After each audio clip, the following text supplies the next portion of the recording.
The island was set in the middle of the lake in the northern part of Maine. The calm lake kept it isolated from the mainland. A green mountain range was far off in the distance. On the island was a small cabin. This cabin had running water from the lake and no electricity. When dusk turned to night, that's when the lights went out. A fire ravaged through chopped wood in the fireplace. Smoke billowed out of the chimney. The crisp, cool wind of winter had begun to swarm in from the north. The sun had set beyond the mountain. Martin Chess was away from home for nearly 2 weeks.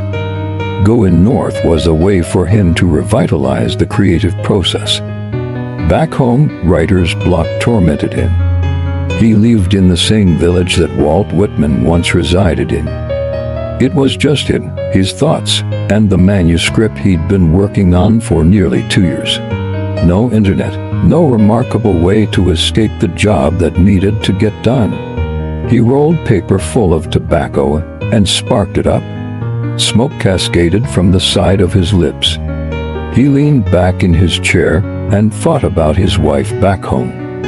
She demanded he finish the story which had been keeping him up at night. She thought it would be good for him to get away, to finish the job he needed to do. He agreed. The first week proved to be productive. Martin furiously wrote. He dreamed of the publication of his third novel. After the success of his first novel and the flop of his second novel, he knew he needed to write a compelling story or his publisher would drop him. The pressure was high. Deadline was approaching. Fear had a way of eating at the writer's heart. Martin filled his days with labor. He was slowly finishing an addition to his cabin, an office in which he would set up a library full of literary gods. At night, Martin sat at a desk in the living room, developing scenes, scratching out emaciated paragraphs, and ruminating over character flaws and story conflict. The novel was about a young Mexican boy who fled his country and immigrated to the United States after his mother was burned alive by her boyfriend, a drug lord who gave her the option of selling her body for cash or suffer a slow, miserable death. She chose the latter. Juan Diego Lopez found himself bundled together with 50 other scared Mexicans in the back of a box truck, seeking to escape the harsh realities of their existence. All had different reasons for escaping, but they shared one similar interest: freedom. By the time young Juan Diego Lopez reached American soil, nearly half of the refugees died. He was met in the United States with scrutiny amongst the people. The young boy wondered why there was so much hate for a person they didn't even know. He was just a misplaced boy, no different than any other boy, in a world of imaginary borders. Juan missed his mother dearly. Martin scribbled the story down on a notepad. He found momentum in the second act of the novel. 2 candles lit the area just enough to see the words on the page. He took a moment away from his notepad and noticed the fire slowly dying. Martin put on his coat and exited the cabin. Outside, the moon was large and round like a dinner dish. He gathered firewood one by one and walked it over to the front door of the cabin. He stacked firewood against the wall, then proceeded to bring them in. He tossed the wood into the fireplace. The flame was a thick orange, and the burning wood crackled like fireworks in the night.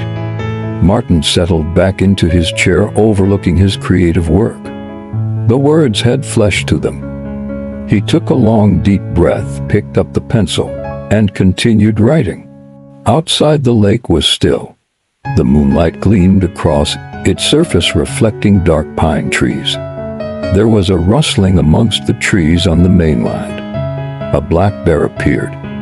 It was a full adult male, ferocious by nature. The bear could smell human from 3 miles away. It sauntered to the lake. The animal could see the cabin in the distance with a flickering of firelight seeping through the window. The black bear paced hungrily, then stood on its hind legs, snout sniffing the cool night air. The black bear dipped its paws in the lake and proceeded to submerge itself underwater.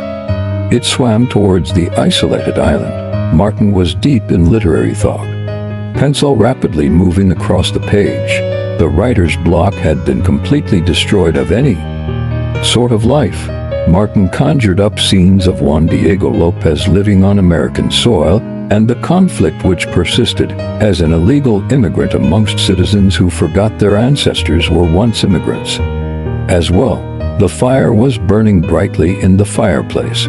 Martin sparked another rolled cigarette. A plume of gray smoke vacated his mouth. He was in the middle of developing a sequence where Juan Diego Lopez was being chased by authorities on a hot summer night somewhere in a remote southern town in Texas. The young boy ran for help, knocking from door to door, until finally, one door opened. It was a modest home that belonged to a woman by the name of Liz Penelope, an English middle school teacher who took the young boy in. The black bear had reached the shoreline of the island where an old wooden rowboat was docked in the sand. The black bear shook off the water from its thick fur. Its tongue swiped across its lips. The black bear sauntered toward the cabin. Branches rustled. The crackling of twigs.